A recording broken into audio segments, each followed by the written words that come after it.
Alright, we're now at the installation phase of putting this piece back onto there. So make sure this is all nice and clean. And then I'll put a bit of grease on the outside of this, as well as grease on that side. Or you can put the grease on the gasket directly. That way, in the future, it should be easier to remove with gaskets and all. Also, the grease will act as a seal, prevent corrosion, and all of that. And easier than silicone. There's no point in putting silicone because you got the gasket. So grease or something that's easy to remove, that's what I'll do.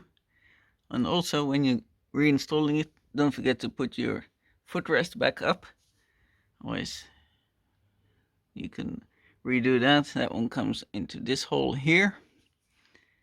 So it's time to get the grease out. I got this Castrol high temperature grease.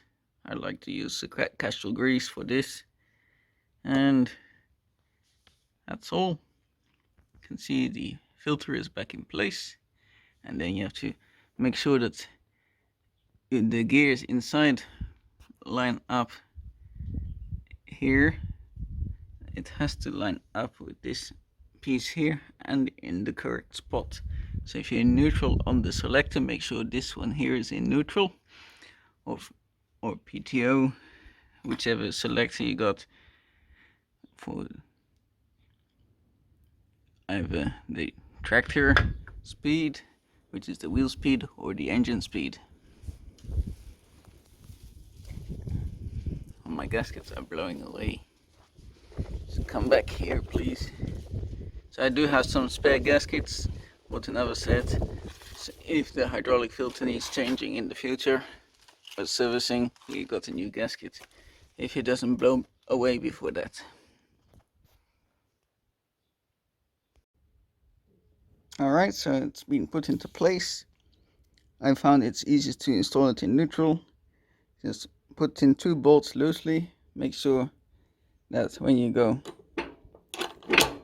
down, so this would be from the tractor PTO speed, so that's basically wheel speed, so this gear should move for the differential, and it does. And then back to neutral, it should spin freely, which it does, and then going up into engine. The moment the gear does not line up, so I have to twist a little, then it goes up. Now this is locked to the engine, and back to neutral.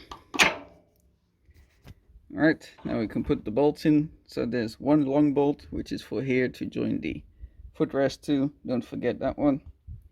And then this part is done. We can move on to the differential.